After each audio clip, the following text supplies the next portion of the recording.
There is a story about a man who falls off a cliff. As he falls, he grabs hold of a branch and, hanging from it, desperately calls out to God to help him. God replies, "I will help you, but you have to obey me." The desperate man says, "No problem, I will obey you for the rest of my life. I trust you. But I need saving right now, and this branch is about to break." God replies, "I'm impressed. Not many have such trust and make such promises. So now, let go of the branch." There is a long silence, and then the man asks, "Is there anyone else up there who can help me?" No one is there, and so he has to let go. And when he does, he discovers that he was already close to the ground. He was never in any real danger. In fact, he can go back onto the branch and now play there. He has gone from panic to playfulness. That's the difference that feeling secure makes. This is all of our story.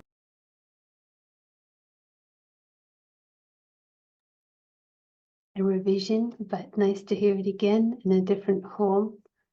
Sometimes it goes in differently. So I hope that you enjoyed your experiments, and I thought I would revise from yesterday the notes that I made. And I love the way that seeing it as a drawing, especially, we have an objective view, and this awareness is very powerful. And it was shared that our resting state, our natural state, is to be secure. And this is our nature. We feel ourselves when we are in that state. But also it was said, when we lose contact with the bigger picture, we don't like to see the exit. And so we subconsciously tell ourselves we are here forever. So this was discussed. And I was thinking of my own experiences with close family members who are elderly, recently passed on. And you can really feel that why would we think differently in those latter years when we spend our whole lives collecting things, and it's all about the photo albums and the objects and the memories. There's not a clear process in the modern Western world. So it's not clear at the subconscious level. And just this statement, if I can't own an atom in that box, then we cannot define ourselves by anything of the box. And I felt, let's just pause. Almost we could spend a week to explore this consciousness. And invisible guest word was used. And he's not made of atoms and molecules. And he can't own any body. He is not the body. And this was like touching the ground, even the words, even hearing it, that touching the original security. The word victim was used. There's no victim mindset, no slave. And that it's not a long-term process. It doesn't need to take even 7 days. It could be, we understand and can use it right now. So this was given how it could be possible to love the enemy. We have these ideals, but that mind that is secure has that seed so deeply secure that that love can be unconditional. And so how was your homework? I think keep the sketch in the main room was mentioned, telling the story. Be great to hear your experiments, experiences, and any questions, of course. Meanwhile, welcoming in Prashant, and good evening. Thank you. Hello and good evening. Thank you for the beautiful summary of various things we have discussed. We started with the understanding how to deal with this environment. That is what our life is. That's what we said. And we want harmony with this environment. The king wants harmony, so also the subject. That is what we call a good life. And one way to have this harmony is constantly try to change the world outside of us. But here we are seeing what is it that we can change within us that can create harmony. And what we are observing is some changes that we can bring about. It can create an extraordinary harmony where it is not just acceptance, you find every moment is a gift.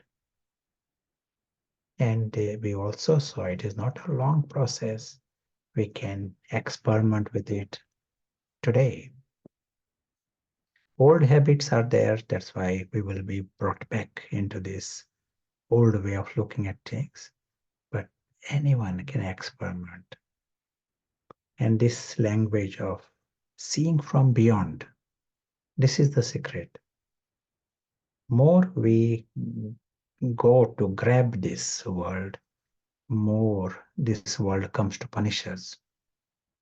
We become slaves and victims. And these are the words, which are the lowest in the social hierarchy.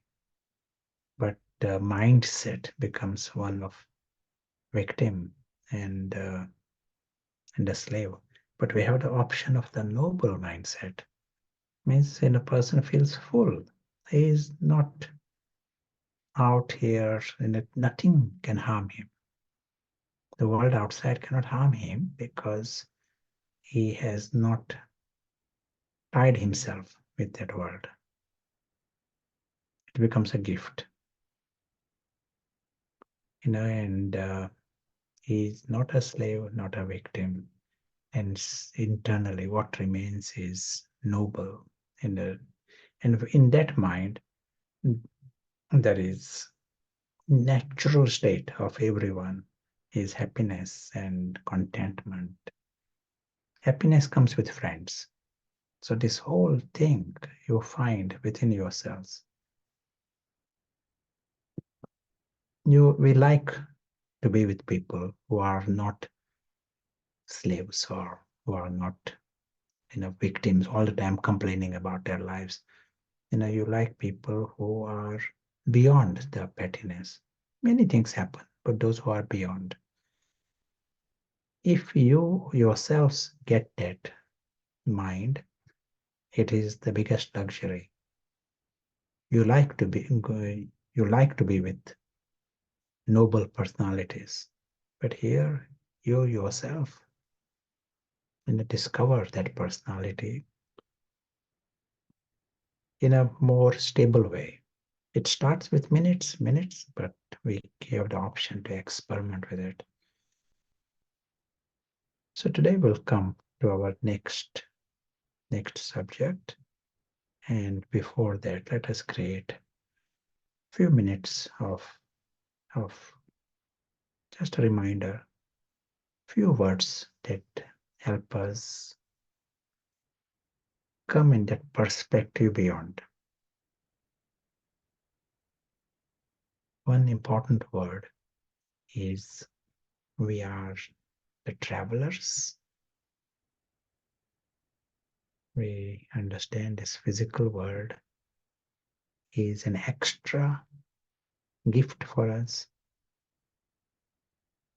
We saw in some detail that invisible traveler is not just a belief, but we can see the rationality behind it. That we ourselves are the invisible travelers. Certainly, we have the option to play with that perspective. as if this world provides us the clues towards it, and we have the option to come to conclusion, to take some decision on it.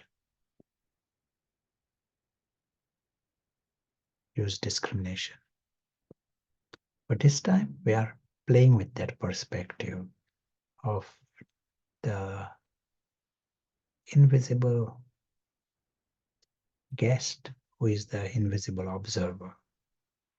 So he's seeing this whole thing, everything that happened with that freedom.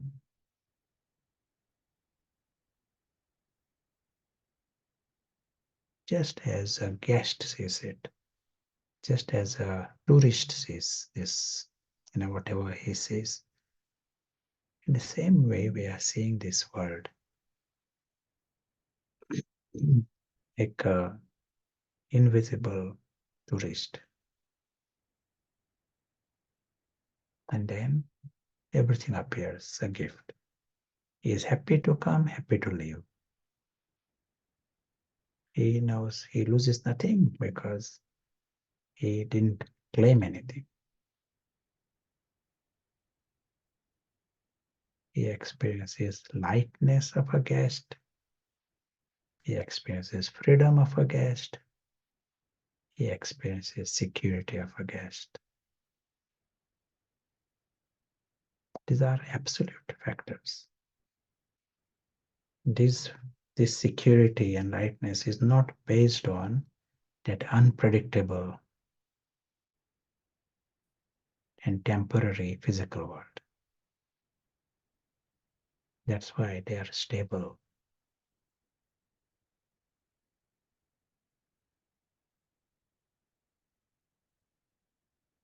As we continue with our journey, we remind ourselves repeatedly of this extraordinary truth. Thank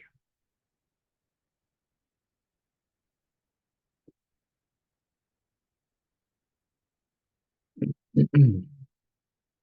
So we have been talking about this invisible traveler, and we are using the word invisible guest. So the next question that is important, we should ask, and possibly we are asking, where is this guest coming from? And is he just floating over here? And where does he belong? And that takes us to the spiritual model. How does the spiritual model understand, describe this journey of the traveler? Spiritual model takes a position. The whole of the physical world, what we call the environment, and what we showed as a box, that is the stage, drama stage. And there are curtains on both sides. So the world stage, that is really true. Curtains is just a metaphorical curtains. In this planet Earth, you know, that is the stage. And what we are seeing from morning till night is a performance that is going on. This model takes this position. There is a drama, the world stage. Shakespeare was there before any of us. And these actors, they come from a world beyond. They come from that subtle world, invisible world. So this is the simple model. Now, if this is a stage, now on the stage are, what I'm drawing here. Would like to tell me what is this? Those who have not heard this before, they get the first chance to answer. What you are seeing in green, what is it? If this is a stage and there are curtains, and we said stage and the theater is not the only world. It is me, it is an actor. The many comments say actor. Me as an actor. Sure. Now, the spiritual model says the actor does not belong to the stage. Actor comes on the stage. Invisible guest is the invisible actor. And actor comes and actor has exit. Actor goes back home. He takes on a mask. What you are seeing there in green is a mask, costume that is used by the actor. And he plays a part, like someone goes on the stage and plays a part of Cinderella. Cinderella is not the actor, it is a part, it is a character. So the actor is invisible. Invisible traveler is the invisible actor. He belongs to that world beyond. And that world beyond is very different to the theater. In what way it is different? On that stage, theater, there is sound. That's why your mobile phone are working here. But the world beyond is a world of silence, complete silence. This is a world, there is constant action going on. This is a world of stillness, complete stillness. This world, everything has a beginning and an end. Every episode has an end. That is the way drama should be. You don't want something to stay there forever because it is a theater. There is the next scene comes and you are happy with that. Here, the whole scene is timeless. No beginning, no end. It is eternal.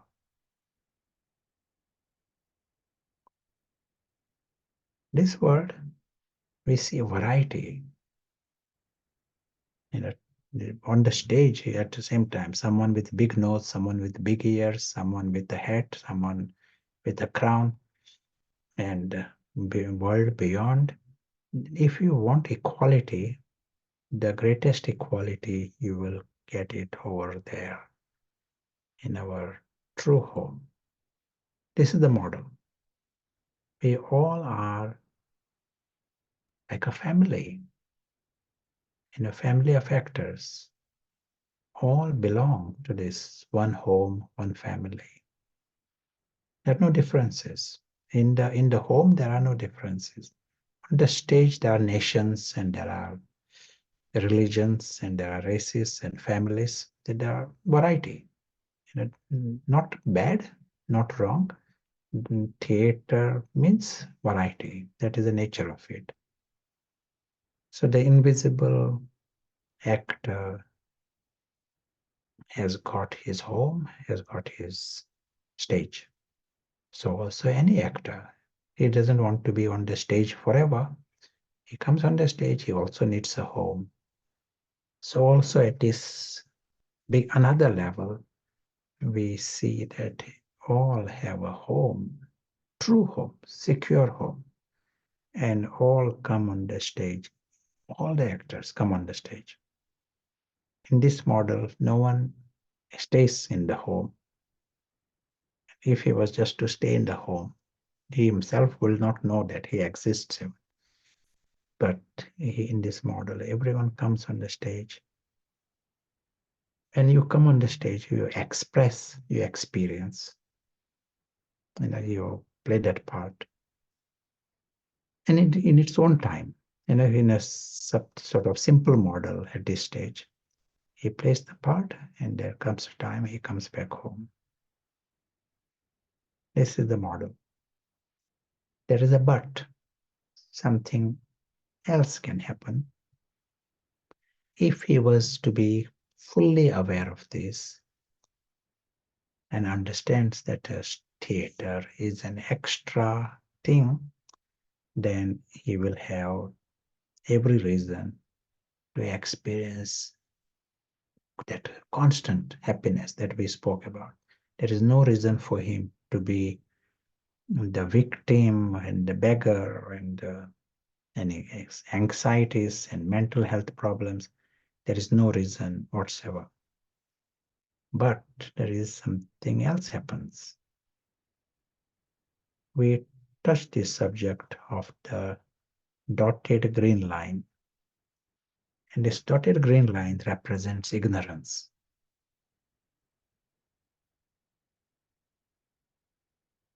When we cross this dotted green line, it is like entering into ignorance.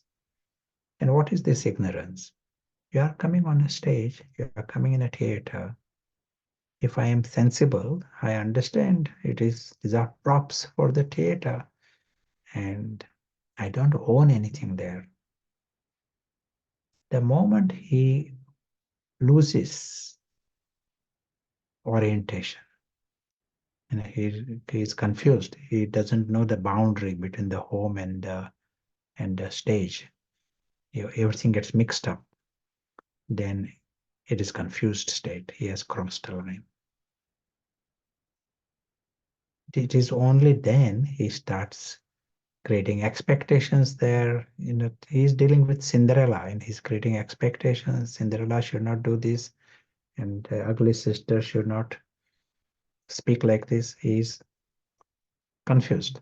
That is why it is like the situation of ignorance.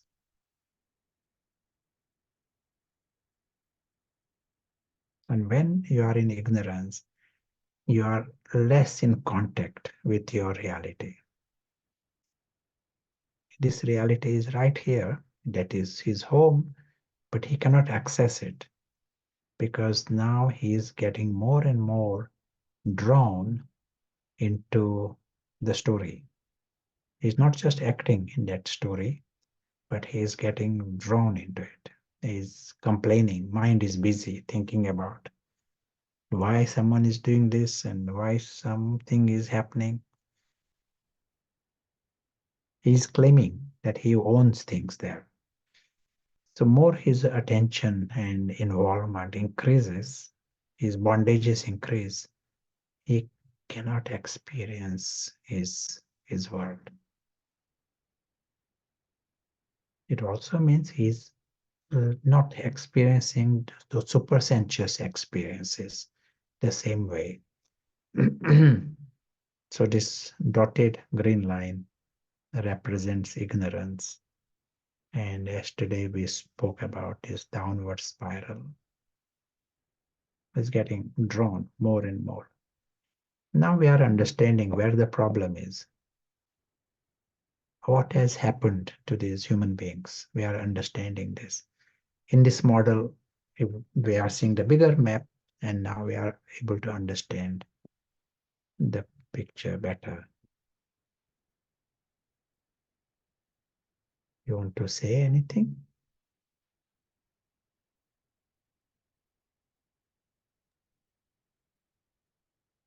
So any comments in the chat? Welcome to add. What exactly makes us forget? You might have touched on it, but anything to add? Yes, as was said here, if I go somewhere and if I am drawn into something, drawn into, and I can't stop thinking about it, and someone has broken something, I'm bothered by that. During that time, I am less likely to think of my home, because I am caught into something. And if this is happening day after day, I'm getting drawn into it more and more. And you are then less and less connected with your world. Yeah, that is the nature.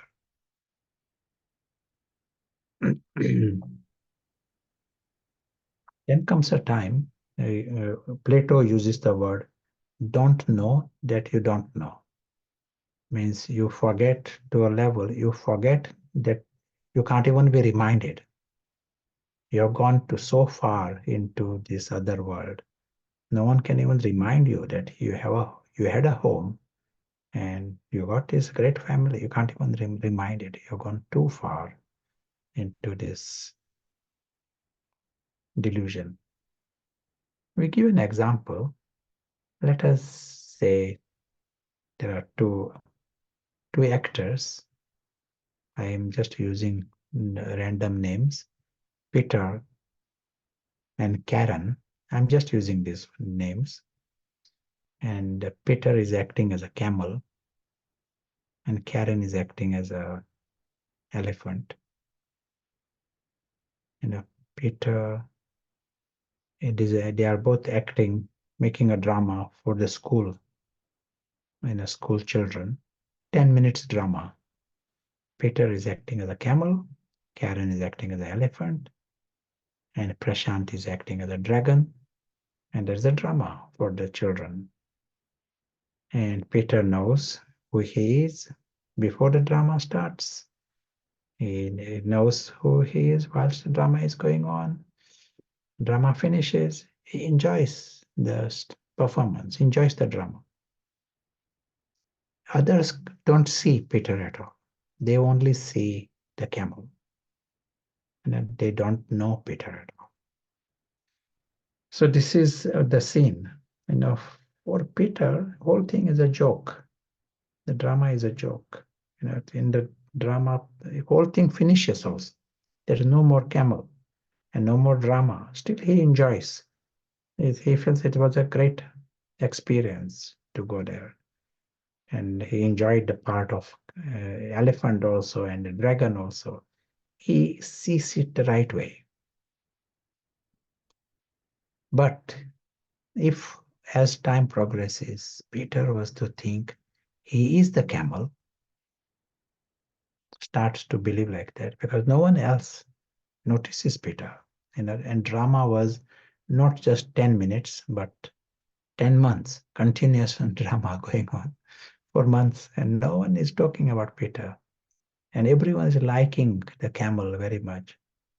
There is chance, that you get drawn into this drama. But say one reason or other, if he was to think he is the camel, then it is a crisis. Because in that state, he has lost. He has lost his family and he has lost his home. It is all in front of him, but he has crossed a line into ignorance.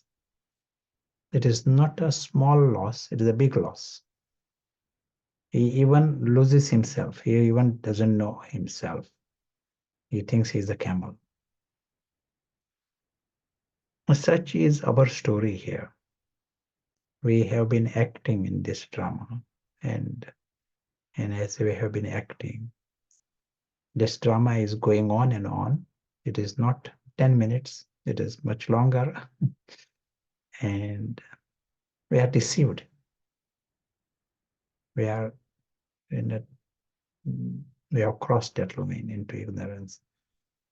And the actors are thinking they are camels as if.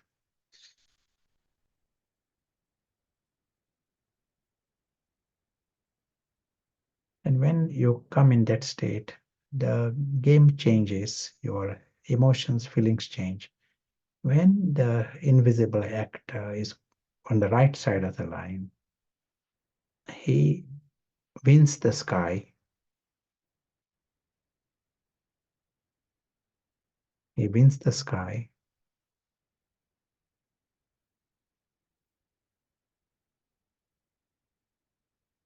He also wins the earth. He enjoys his home. He has the happiness of his home and the family and all that is with it. Enjoys his own greatness and his super sensuous experiences, and enjoys the drama also, or as it is. He enjoys the dragon, he enjoys the beginning, he enjoys the end. When he crosses that line, he loses the sky. That doesn't exist for him. Can you imagine? Someone loses the home. He has no home. He has no family. We call it orphan. That exactly happens here. We said in this personality there is a slave mentality comes in, the victim mentality comes in, and also the orphan mentality comes in. Because he truly cannot connect with his home. It hasn't got a home. So subconsciously and consciously, he knows he's very insecure. Orphans tend to react in a certain way. They are insecure, so they react in a certain way. That is exactly the deeper personality here, and there is some manifestation of that personality. That's why we become greedy. We want to collect things because we are not sure, where will be our next support. But there is no answer to that because all that just takes us further down the spiral in that personality. At least we are understanding what has happened to these minds of men, but also shows us the answers.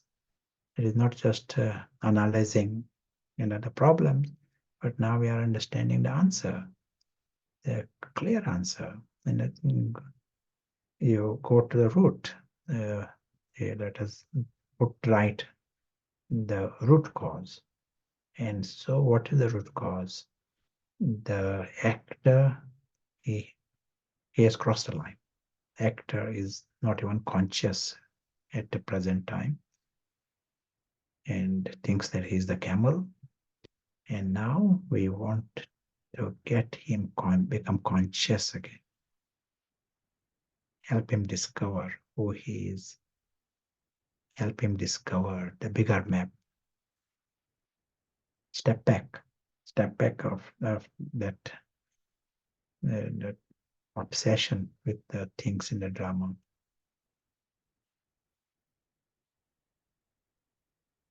Excellent. You want to add anything?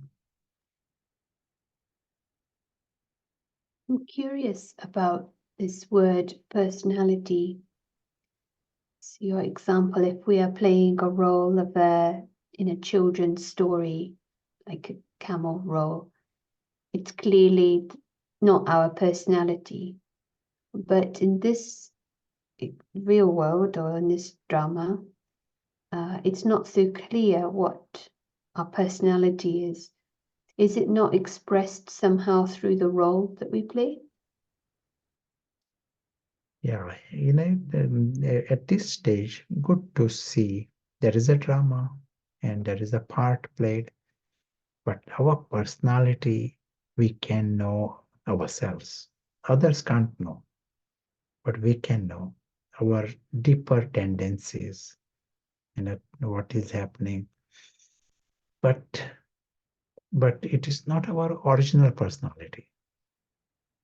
This is the personality of the victim and slave. That is the personality in different manifestations. For example, we saw other day, when you are insecure, what will happen?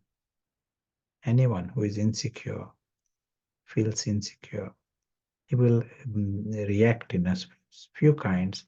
There are desperations.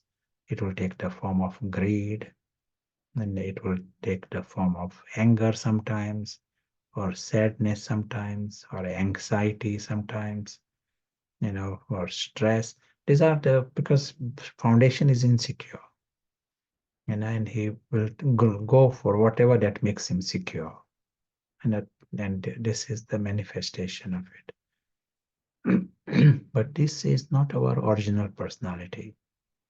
We are saying here the original personality is noble. And original personality is based on being fully secure. He is beyond harm. Story cannot harm him even the slightest. Just like we said, Peter is acting in this drama and there is a dragon. He enjoys the part of the dragon. He doesn't say, I want to harm the person who is acting as a dragon. He doesn't say that. He is his friend acting as a dragon because deep inside he knows he is secure. Same here. One who has woken up to his clear truth. He discovers he is beyond harm. Nothing can harm him, even the slightest. When we cross the line, just the words of someone become like the arrow. Can you feel you are harmed? Some situation. That's why victim personality constantly feels everything is after him. Whereas in this personality, nothing can harm you, even the slightest. Never a slave, never an orphan, never a beggar. That's why noble, but in that personality comes authentic virtue.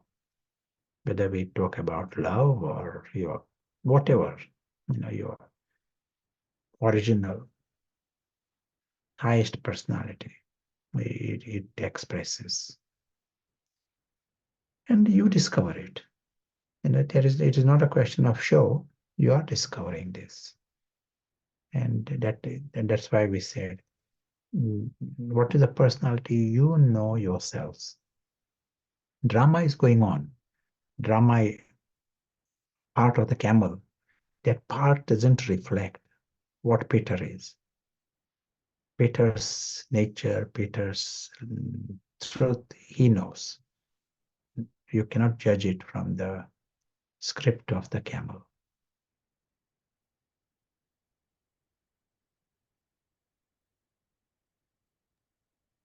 So in a way, in theory, we could be playing a role of a slave.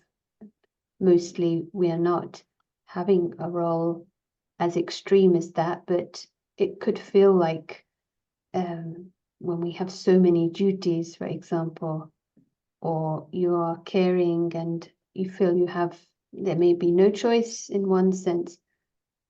So you're saying the role may be like that, but internally there can be this nobility. Yes, there are examples, people like Gandhi, for example. He would be very happy to go into prison. He would tell, I'm breaking this such and such a law from this state. I deserve the maximum penalty, and very happy, to go take me to prison. Sure, happy to be in prison.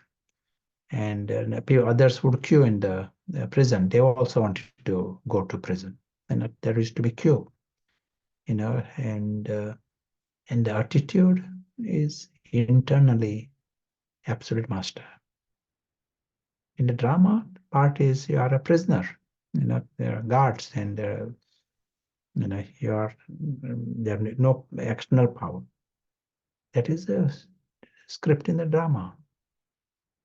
But attitude was never of the slave. Inner attitude was of the master.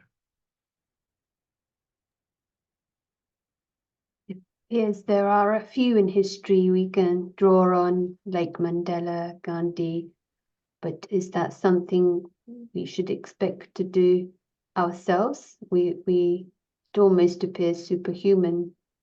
No, of course, this model, this understanding gives us an idea that sometimes question comes, my life is such that I'm like a slave, I have no choice, such and such is happening around me. Someone says like that, so how can I not be the slave? No, when I understand this bigger model, I understand this map, I realize, yes, right now the part is of the slave. Just like there can be a part of Cinderella and some mother-in-law and ugly sister, they are absolutely harassing you. So that is the part of the in the drama. Yeah, but that is part. At the same time, you understand you are something different and no expectations. We said if you have not crossed that line, you are not a slave to anything. You don't create expectation. The others have to play that part. The ugly sister has to play the part of ugly sister. You want that ugly sister to play that part. And dragon has to play that part, the dragon. So you are not creating expectation they will be kind tomorrow. You accept the way things are and you are happy regardless. Whole drama finishes and still you are happy. To cross that line or not to cross that line, it is our choice.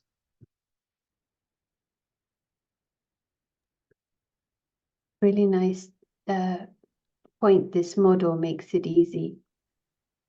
Could you clarify when sometimes the question comes, why do we come here? Sure. We said here, that we are invisible travelers. We are also the invisible actors. We are also the invisible players. That's the same thing. We come, we are players, just like a game. We are players on this physical level. And players, just like actors, what happens? They need a play, and they need a field, but they also need a home. It is not play all the time, neither home all the time. They have a home and they also need a field, there where they can play. Say there is a very good player, and you say, I'm going to give you the best home, perfect home, but never play anymore. He won't think that is a perfect life. He's a player. Of course, he needs a home, but there comes a time he wants to go out. And he knows that he will be tired at the end of the day, or he might win, he might lose, he might get a red card. He knows it all, but he is a player. He has to go on the field. Same thing happens with us. We are all invisible travelers. As travelers, we have to travel. We are invisible players. We need a field to come play. And we are invisible guests. We are invisible actors.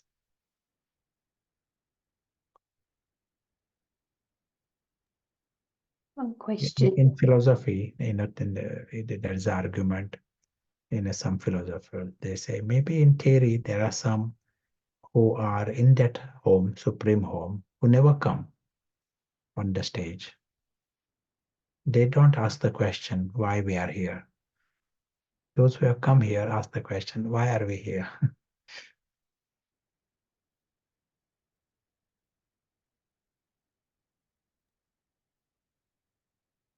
Yeah, please go ahead. Thank you. Something to reflect on based on what was shared a little earlier. So, is there no notion of justice? Is it okay to be oppressed?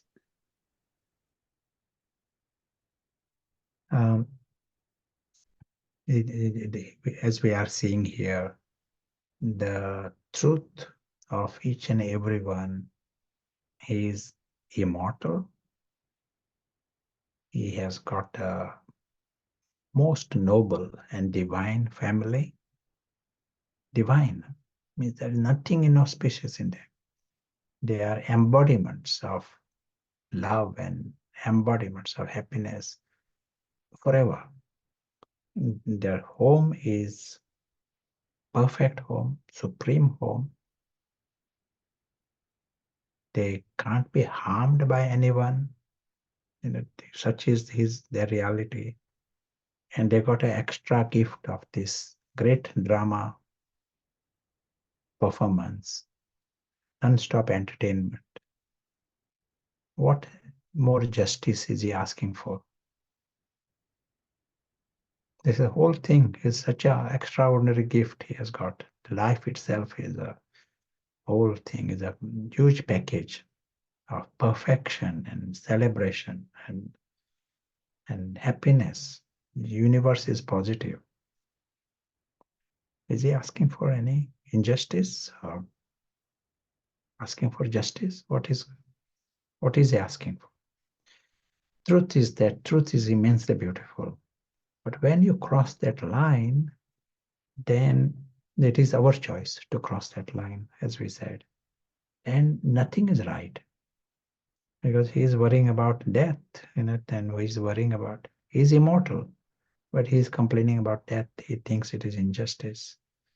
He's complaining about ugly sister.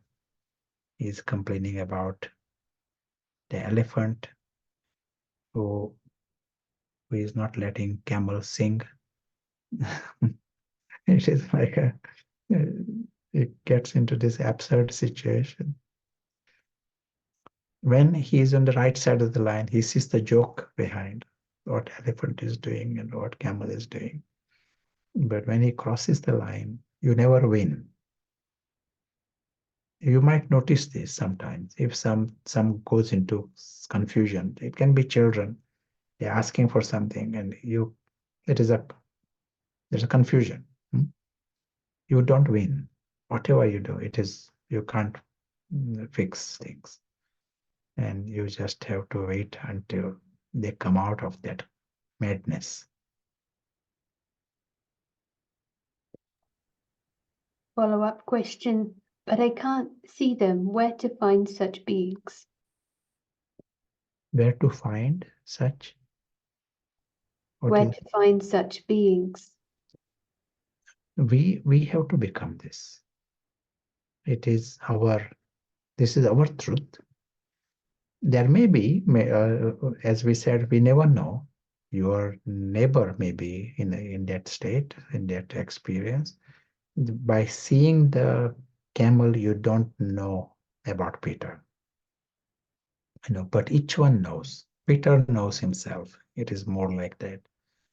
And here, I have the choice to discover this extraordinary truth of the self, and to start with our personal who I am, but then the big reality of the home and the earth. And one thing we said, you win the sky, you also win the earth. Such is this secret.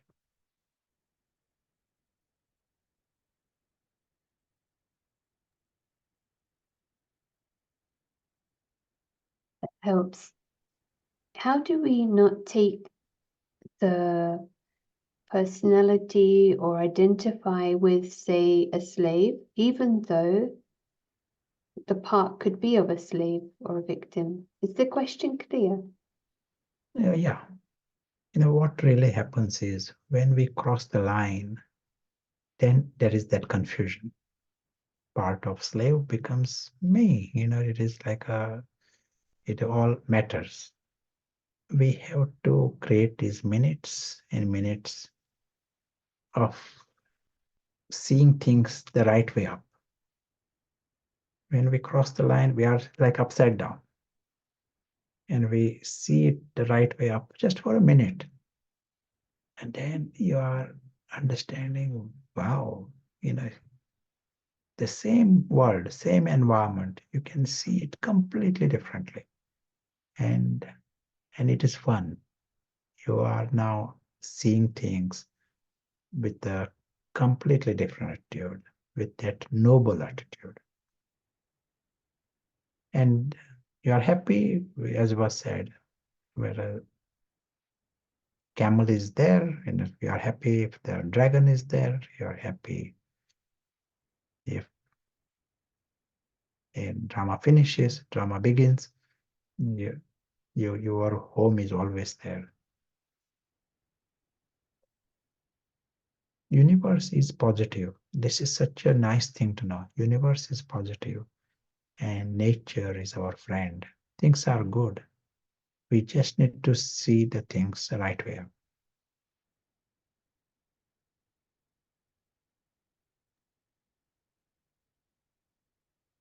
One question, is that also the purpose of life, to act on the stage?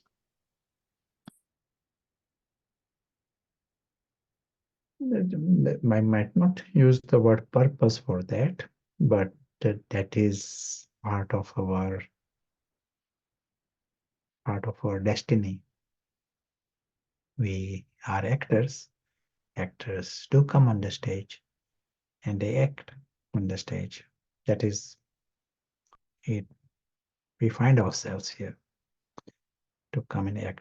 But you are now understanding the meaning, why we are here. You are understanding the sense behind it. More we understand, wake up and see the bigger map, everything will become richer and meaningful. You understand things that always there is a joy in understanding. Even say you got some gadget, your mobile phone or a computer, and you can see what you can do with it. There is a joy, of understanding, and then there is benefits. Same happens with this life. And the more you are understanding what it is all about, you are understanding the richness of this universe. In that state, we are also more useful to ourselves, useful to others. When we are upside down, we are not useful to ourselves.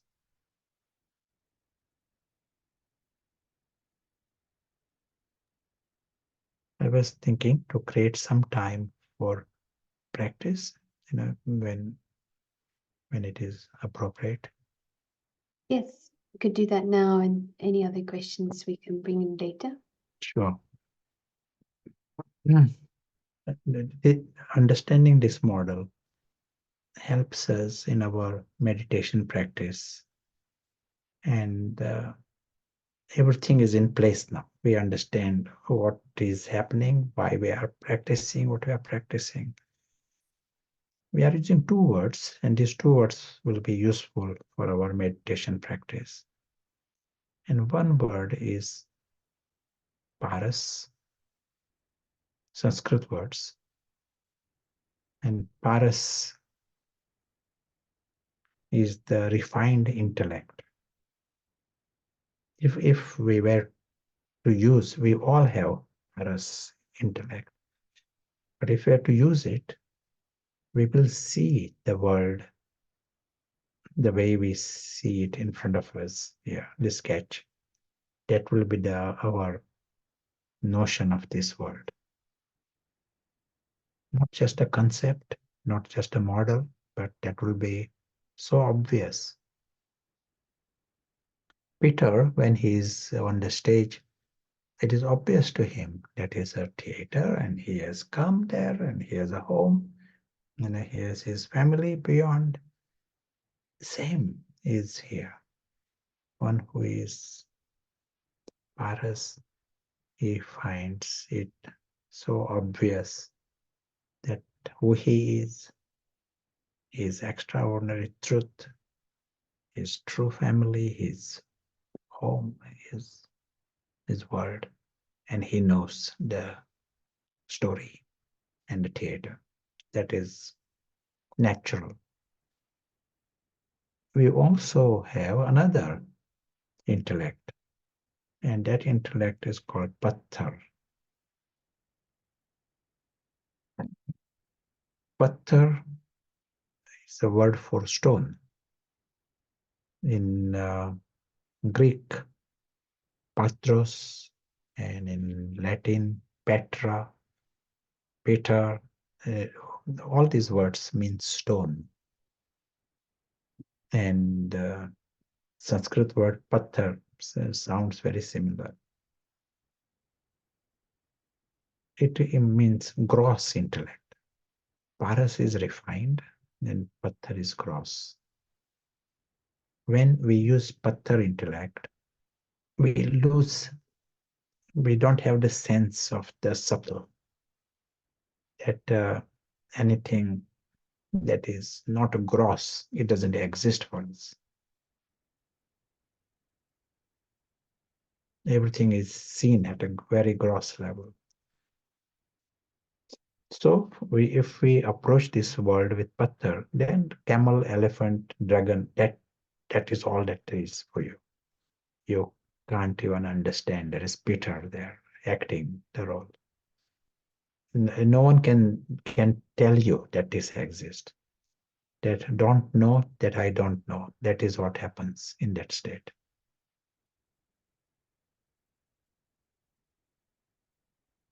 At present, everyone, we have created a Patthar society. We are gone into that downward spiral to such a level that it appears completely normal. And we are not using paras. We have not used it for a long time. But everyone has got paras. Everyone has got patthar. Just as we got different muscles. Which muscles you use, they become stronger. If we were to use paras now, then paras will become stronger, and that's the great news.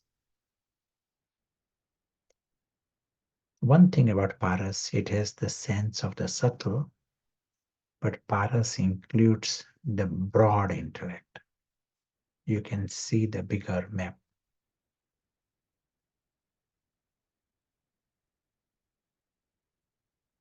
You can see the theater, you can see the life beyond the theater. Patthar cannot. For Patthar, theater becomes his complete world.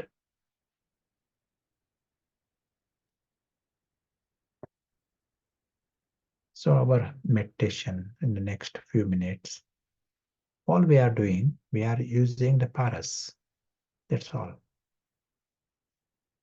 We are using the paras intellect, the word used for intellect. And then intellect includes understanding. When we use it, we see things differently, understand things differently.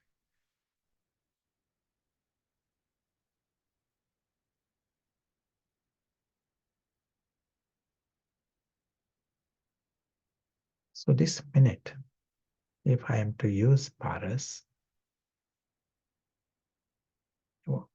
it is like changing the glasses. Remember that image? So instantly I'm seeing that the whole physical world is like a theater and a story. I can sort of see the obvious. No different to camel and elephant performance. This is a performance. Everything we saw since morning was a theater.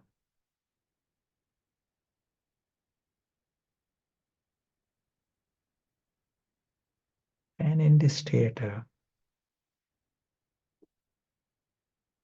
there are variety episodes, variety characters. There is nothing to complain in a theater. There is nothing to worry about in a theater. Nothing to crave for, nothing to cry for.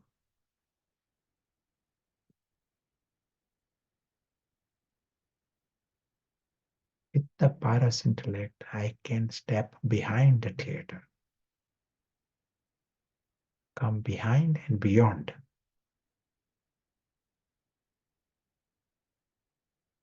And beyond the theater is the world of silence. There is no noise of the theater. Beyond the theater is the real world. We see this in the image of a sky.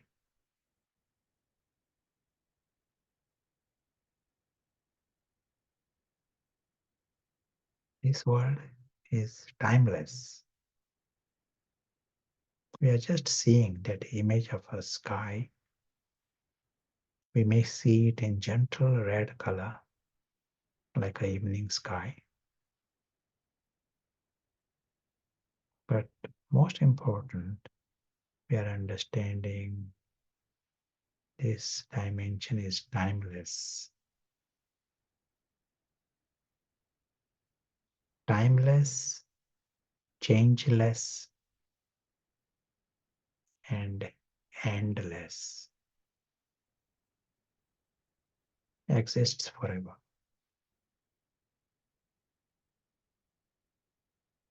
We are seeing this as with great joy. Know that there is the real world beyond. Theater is not the whole thing. Joy of understanding.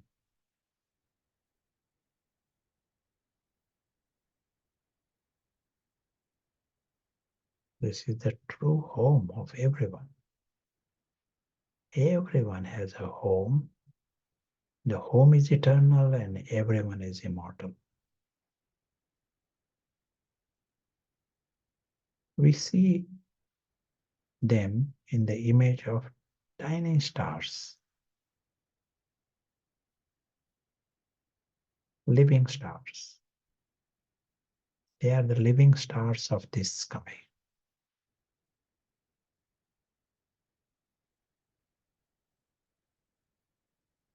They realize truth is immensely beautiful of everyone. All that we have done is experiment with Paras. That's all we have done. And it is as if winning the biggest lottery. We discover the home, discover the immortality, discover the great family, discover the self.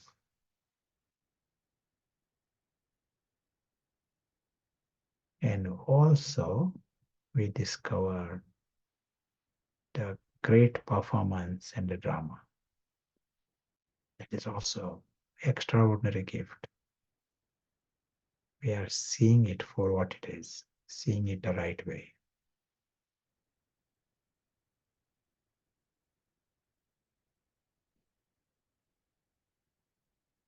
As we continue on our journey, we appreciate that this universe is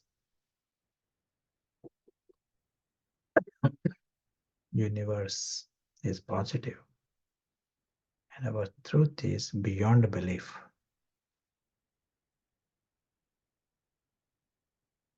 It is beautiful but beyond belief.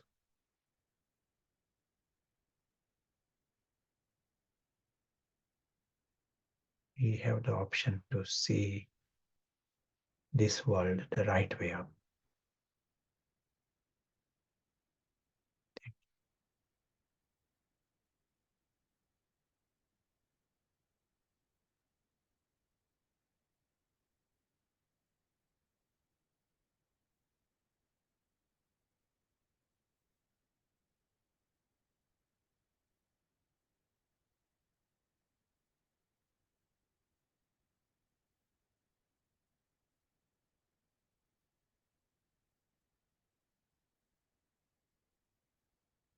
said, I want to add anything.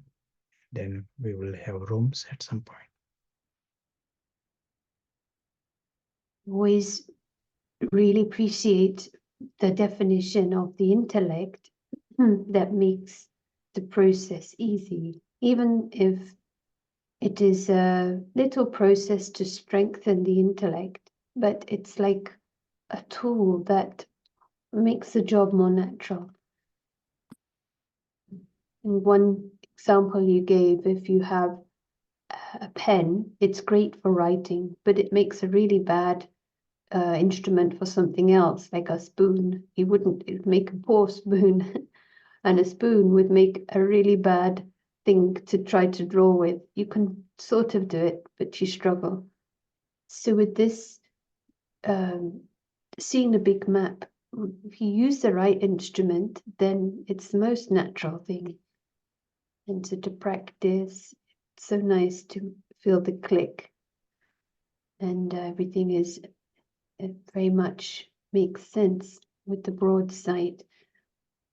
One question that came: do we choose to come to the stage before crossing the green dotted line and then forgetting where we came from? Do we choose to come? Then subconsciously we choose to come. Consciously, maybe not. Because only when we come here, the consciousness comes.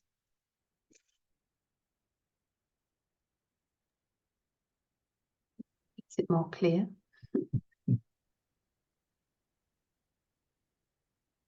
Do I need to believe that all the world is a stage to practice and take benefit? It is a good thing for us to experiment. Otherwise, like we have this one set of classes, and to experiment with another set of classes. Remember the position of Kant. We look at this world with our colored glasses, and we don't even know that there are other options. So it is good to try different way of looking at things, and then you have the option. There is no compulsion. We should stay with the same glasses because we used it all this life. And then it is not necessary. That position is not necessary. But once we choose, once we try different glasses, then we have choice. We can decide which one I choose, and that is up to each one of us. I might say I want to stay with my old glasses, but at least I have tried other options. I liked how you started. So we are guests, and where does the guest come from? So through the reasoning that we are experiencing this, but we have entrance and exit. As a guest, it's a secondary experience, and there must be primary. And the stage doesn't promise stillness and peace and silence, yet we have a reference point for those things. So different ways we can reflect on our idea of a primary reality. So different ways of coming to this idea of the secondary experience of a stage. So it will be nice to see the cartoon of the boy, if that option is there now. it is, and then after that, maybe we can have the room discussion. Mm-hmm. This is another cartoon which might help to grasp the idea of remaining free.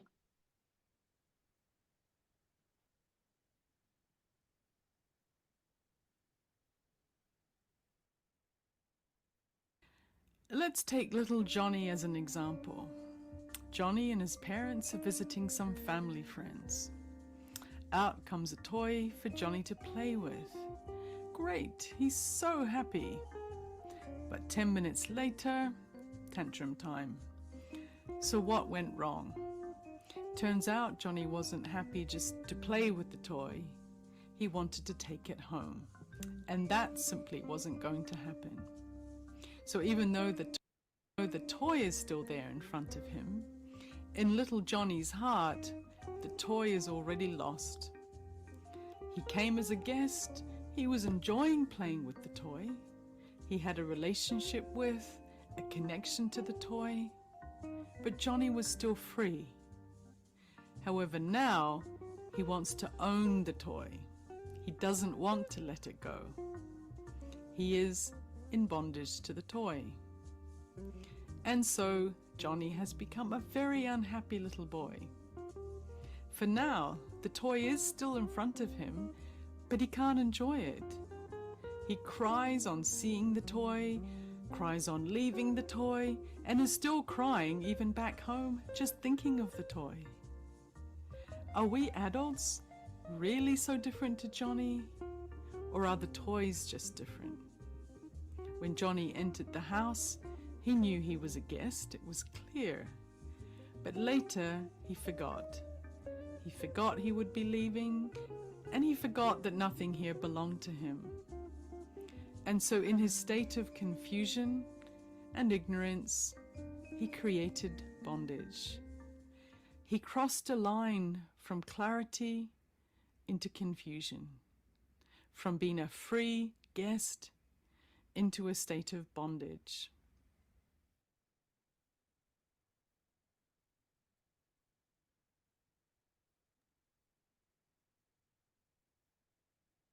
Oh, Johnny, I can definitely relate.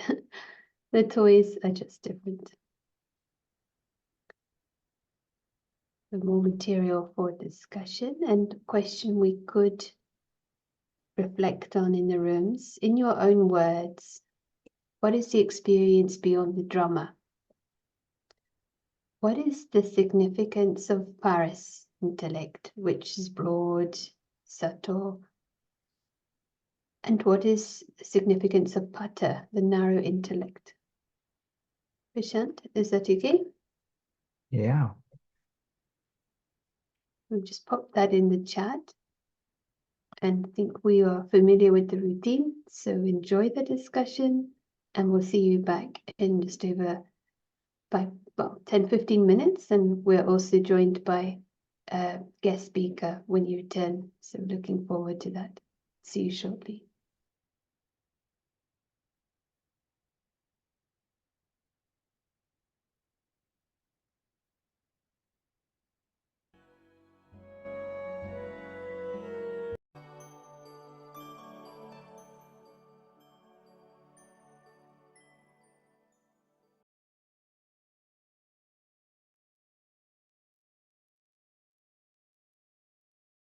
Welcome back. I hope you had a chance to share, and so nice to visit the rooms, hear the insights and sharing. So we'll just take 1 minute to get that subtlety of the experience in a shared practice.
Thank you, and welcome back. Very happy to be welcoming in Eric Larson, who is based in New York. And it's a good afternoon to you, Eric. Good afternoon, good evening. Good evening, yes. I'll just give a little orientation for those who are meeting you for the first time, and that is a Brahma Kumaris representative in the UN and a member of the NGO Committee on the Freedom of Religion or Belief and the religious NGOs. Background is in civil engineering, and looking forward to hearing your reflections. Always so refreshing to hear you and the good energy you bring. So good afternoon, warm welcome. Thank you. Happy to be invited, happy to join, happy to still have some sunshine. So it's kind of a little challenge. This is the time of day where the sun comes right in and makes things very bright for me. And I hope things are very bright for all of you. And so gonna share a little something. You said a bright day, and had this thought kind of in the awareness of talking today about my morning glass of orange juice. And sometimes I have a little coffee or whatever it might be, but was looking at this glass that had orange juice in it. And I was thirsty, and so one consciousness, one way of me looking at it was, this is going to meet my thirst, this is going to meet my need, and then that was the end of it.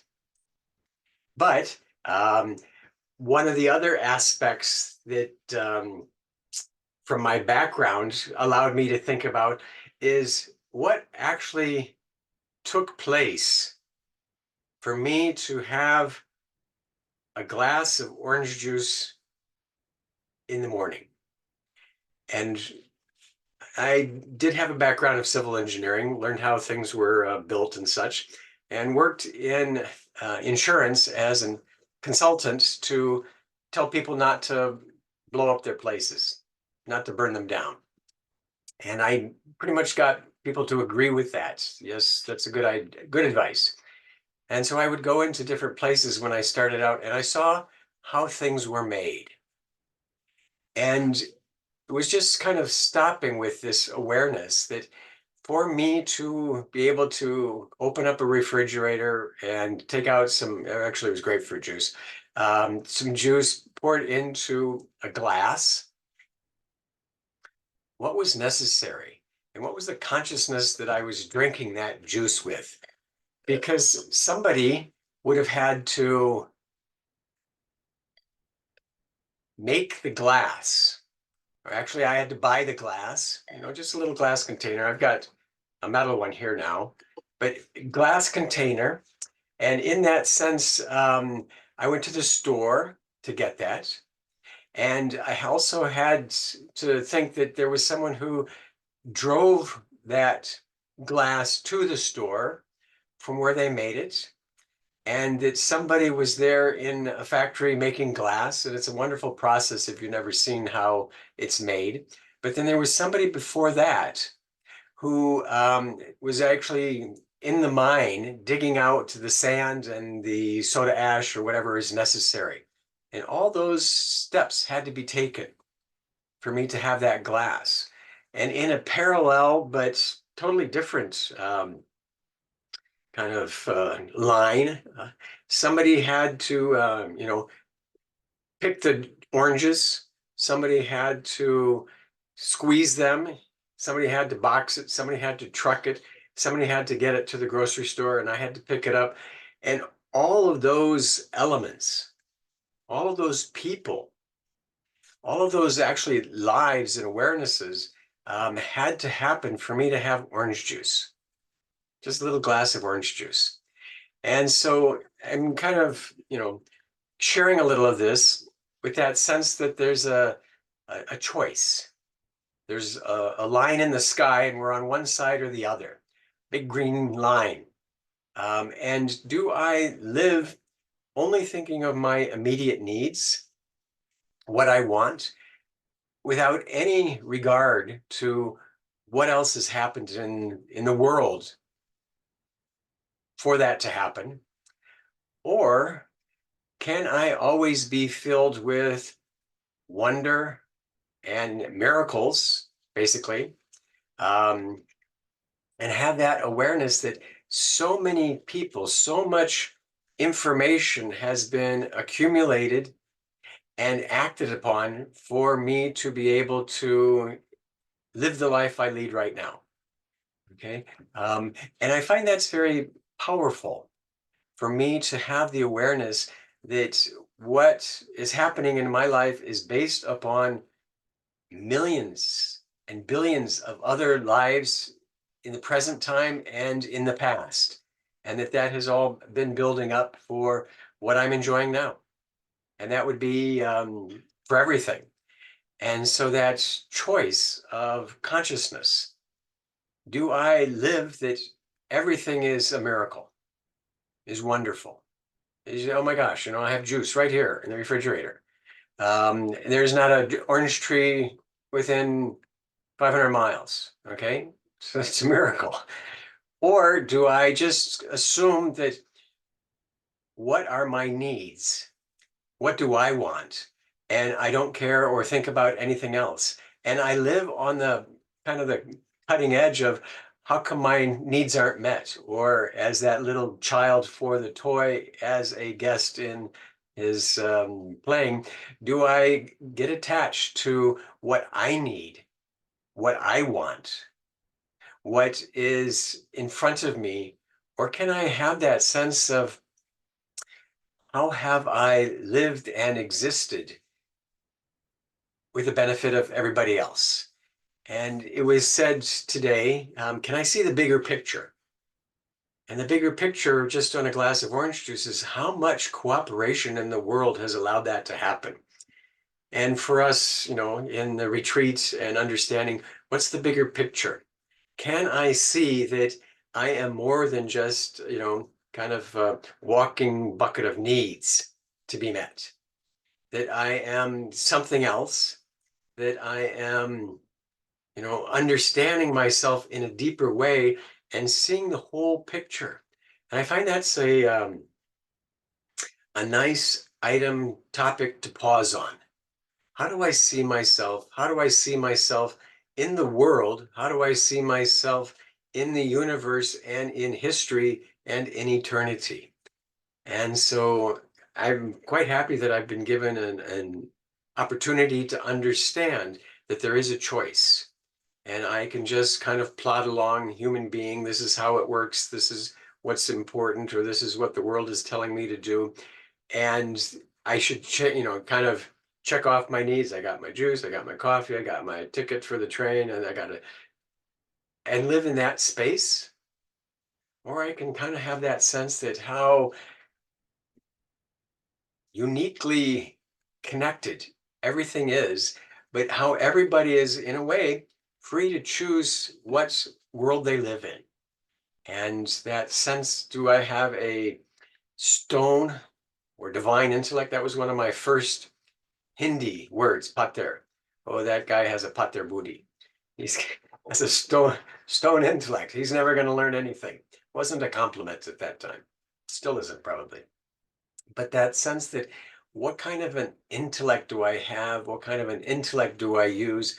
What is the awareness? And so when I have that sense that I've been given information and guidance that I can be a spiritual awareness, that changes everything. Just as if I don't think about it, the refrigerator should work, the electricity should work, everybody should do things, the train should all work, everything should be operating perfectly in my life, or else I'll be upset. That's one option, and many of us have been in that world. Or can I say, gosh, amazing, the train is here, amazing, I've got some juice, amazing that this is happening, amazing that I can talk to you all now and interact. These are miracles. And so that sense of what is the way I'm seeing things. And the right way for me is a spiritually based kind of soul conscious, divine intellect, and an appreciative response to whatever's going on. And I find that with that, whatever else comes up that is not going to be quite right in one way of looking at it, isn't going to have power over me. Didn't work? Okay, well, what else is there? I'm still living miracles. Just maybe one final point is that the life that we are all leading right now, no matter what your circumstances are, is more evolved and with greater power and information and resources than any king ever in history. You pick anybody, top of the world, but you have more information, you have more resources, you have more power, you have more ability to do things than anybody else at any other time. And so if you are living that way, how great your life can be as a soul in a body who is able to choose the qualities that they want to live with, life is going to be wonderful, I think. And if you choose to only see what's missing and what's wrong, and you're on the other side of that line, and you put on the dark glasses and everything is a problem, you are free to do that too. So I hope everybody has a glass of juice today or tomorrow morning. And when you raise that to your lips, you think about just how extraordinary it is to have knowledge of how the world works and knowledge of how we spiritual beings work also. So Om Shanti, thank you for the invitation to be here, and always a pleasure to see the bright faces in Cambridge. And thank you for accepting the invitation and for sharing, because hearing from others, we really get different insights. And you also answered the question that came before you spoke. I don't know if you realized it, but it was, how do we know if we're using the Paras intellect or the Pata? And you gave this, experience. When you were speaking, it made me think perhaps we identify with the need mindset, which is the worst thing. So to really highlight we have choice is so helpful, that we have choice right now. Yeah. And if you want to play with that, which intellect am I on? If you're happy, it's divine. If you're not, it's stone. And if you're not happy, then check and say, oh, let me change my perspective, point of view, vision, awareness, and move back across to the side of the line I want to live in. Absolutely, that happiness from above the stage, that unconditional happiness, then this is a huge reference point, isn't it? Yes. Great. Thank you. Okay, always a pleasure. And there may be some follow-up comments. So I don't know if you have another 5-10 minutes, but to follow up with you. Sure. If there's anything that was sparked in those who are participating that they would like to comment, that would be great. So we have choice, life is a gift. And yeah, walking bucket of needs. This is very vivid image. So welcoming back to Prashant and hi, Eric. So nice to hear thoughts from New York. Very good. Prashant Bhai, great to see you. And if I may interject, Happy New Year to you and everybody. Yes, thank you. Very good. It may be a good chance for everyone to ask difficult questions when Eric is here. This is a good chance to bring all your questions.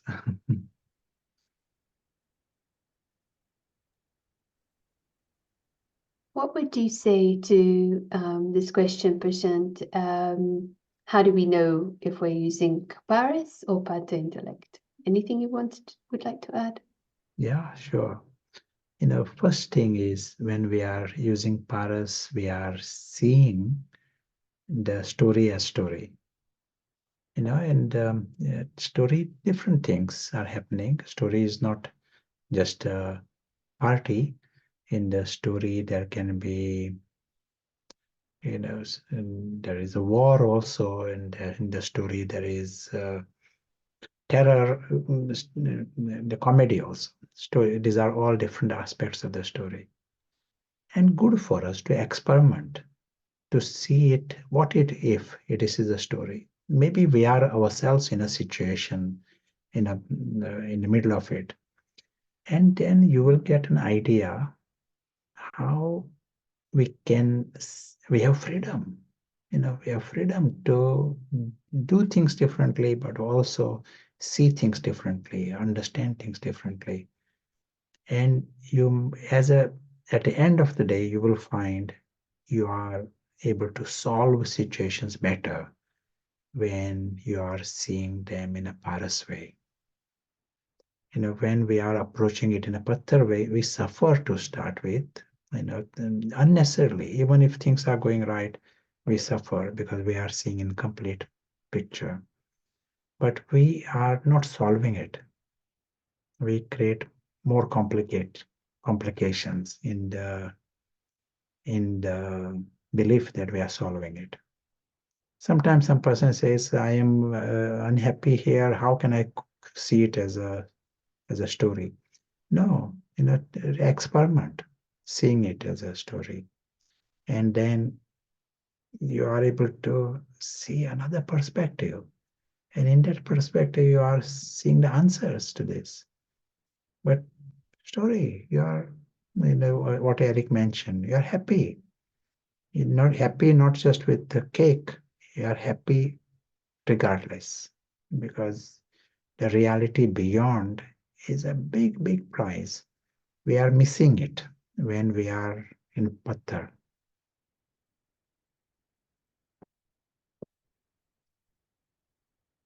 We mentioned you are a winner at all levels. You win the sky, you also win the earth.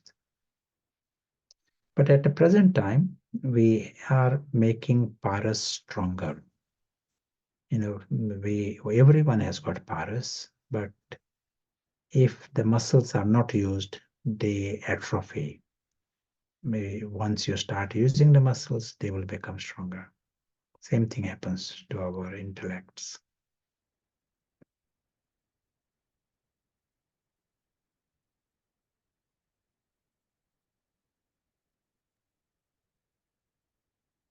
We will also create some time before we finish, but any other comments? When we had the discussion on the first day about expectations, the question came, what about expectations that others have on us? Because we're managing our own, but sometimes we're put in a situation where we are as if being expected to fulfill others. So Yeah, sure. It is nice to come back to that subject, from the first day. And as was said, you create expectation, you get into the slave mentality. No one else can create that mentality in us. I create that bondage and I create the mentality. I create the masters. Someone else creates expectation, it is his problem. It is his bondage, and he creates a mentality for him. But because he creates expectation and I accept it, because he's creating expectation, I also create that expectation. I create that, I accept it in myself. Then it becomes my problem. For example, right now, there may be some people who create an expectation in me that I will play for some club in a cricket and score certain runs.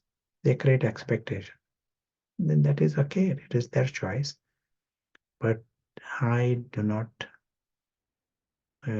take that expectation in me, then it is not my problem. Understand that we have the freedom not to jump into these various things that are going on. You do things, whatever needs to be done, you are happy. I might like to play cricket, no problem, but not because of the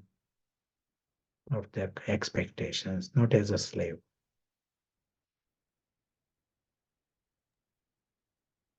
Problem is, we can get used to that feeling of constantly fulfilling expectations, that we've lost the original experience of doing things from joy, because we want to, in that experience, we all want to contribute. And when Eric was sharing that life is a gift, the wonder, it really shows the contrast of we can approach things with that sense. So it's good to remind through taking these minutes to get that mindset as a reference. So that there aren't any other questions right now. There is in connection with this subject of expectation, and just want to come back to another question that comes from time to time. And we said here, we give the example, the daughter, and here is the mother. And daughter creates expectation from the mother. Remember that example? And mother then becomes the master. Mother can make the daughter happy, can make the daughter unhappy. So here is the slave mentality created just by creating expectation.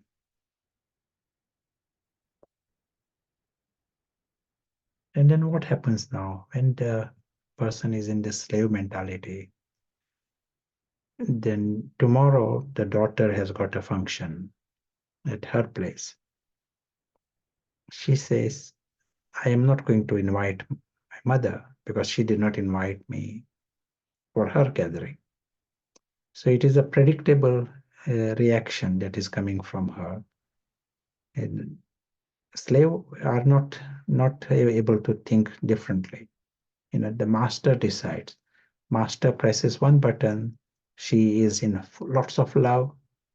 Master presses another button, she no love anymore. She says, I don't want to invite the other person because he behaved in a certain way.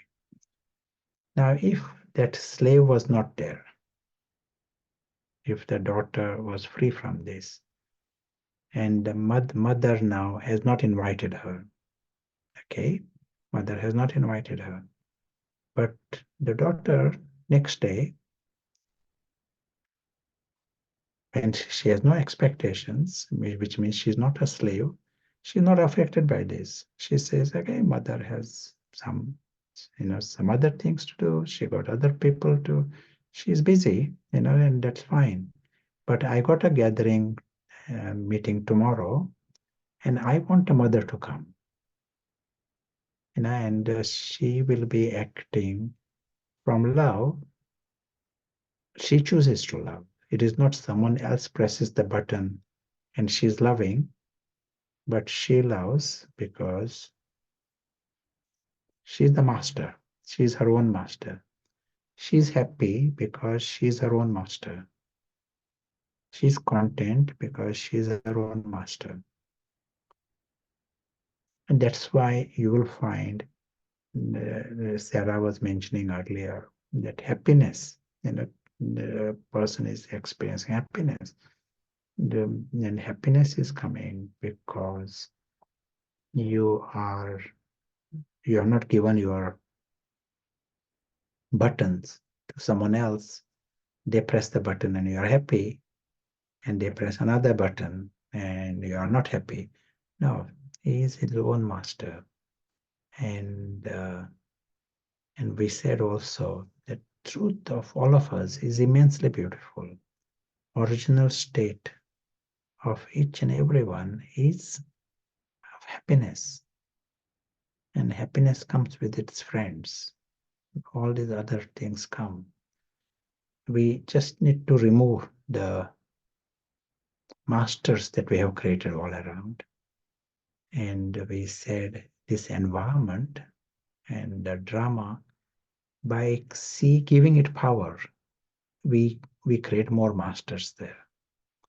By seeing it as a story, we reduce the masters. And as we go further, you will notice this. As you play with it, you will notice this. You reduce the masters. You have greater acceptance when you see it as a story. And when you are the master, you are useful to yourselves. And you are useful to others. We said in that state, you can solve situations better. You will observe this. But here I'm touching the subject of love and virtues. When you are free from these masters, you become authentic in your virtues.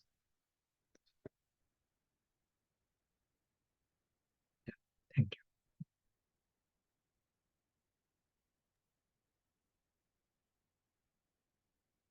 It's good to practice the mindset which leads to authenticity rather than perfect the performance on the stage.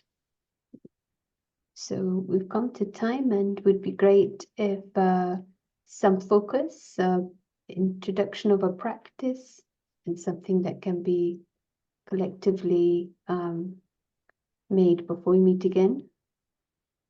Yes, we mentioned about the Paras, the Paras perspective.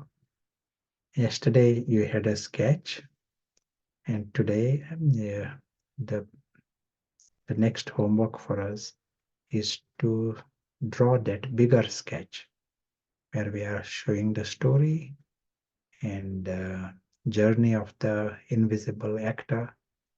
Draw that sketch, and this is like an addition to your yesterday's sketch. And if others see it, you will have to explain what it means. And in the process, it will be like a learning for each one of us. Shall we create 1 more minute of practice, for after announcements? Yes, 1 more minute would be great. And maybe to mention, as was sent by email, but just to say there is a follow-up Sanjeevani, which will be Thursday the 4th to Saturday the 6th of January at the same time, 6 to 8 p.m. UK time. So it's actually with a break of 1 day. And that follow-up will be concluding the whole foundation of the Raja Yoga philosophy. So just to let you know now, in case it makes a difference, that you'll be able to join. It will also get recorded. That's it from announcements. Back to you. Sure.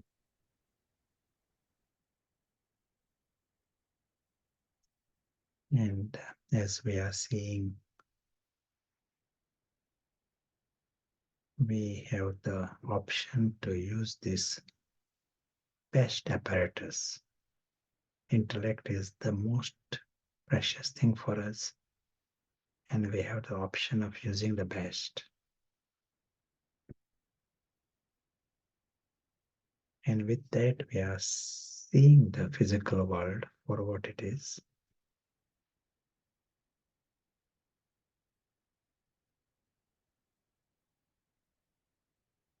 We are seeing the temporary nature of this world.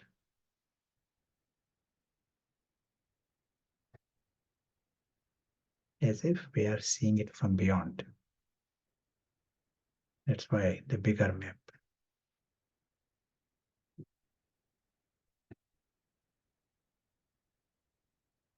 When we use the word story or a theater, we have no complaints. And we have no anxieties. There are no past traumas.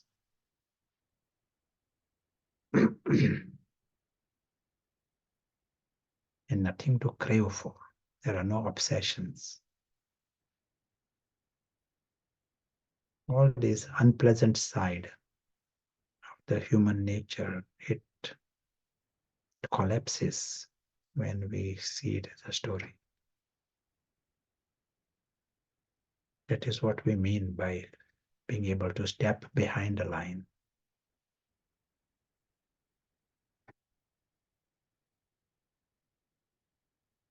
When we are using this intellect, we can see the world beyond. Story is not the only world. And beyond, it's the world of silence. We see this world in the image of the sky. We actively experience this with the eye of the mind.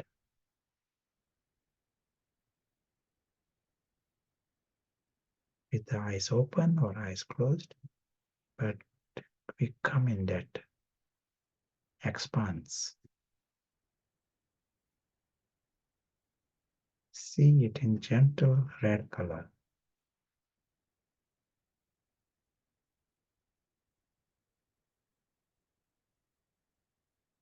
This world is timeless. Laws of the story don't apply to this world.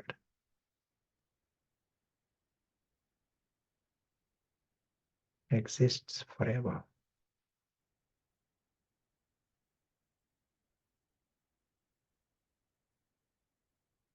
We're understanding that everyone, all have a home. Such a great news. You all are immortal and they have an eternal home. All are secure.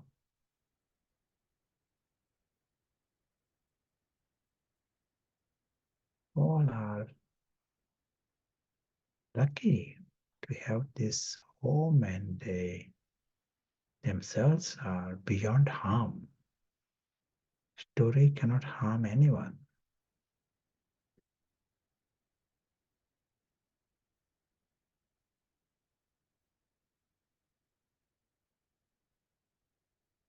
We are giving ourselves the best chance to see in a new way.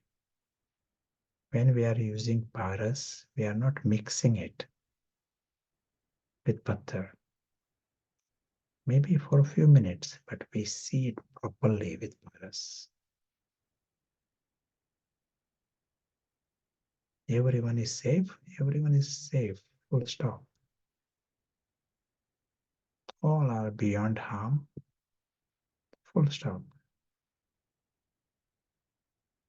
And all are good. Natural nature of everyone is they are noble. We realize truth is beautiful and universe is positive.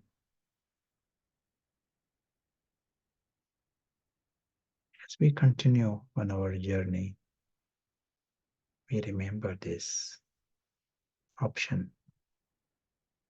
We remind ourselves we have freedom to see this world in a new way.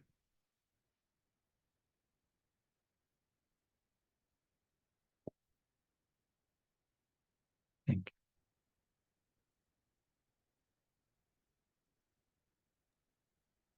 you. Thank you.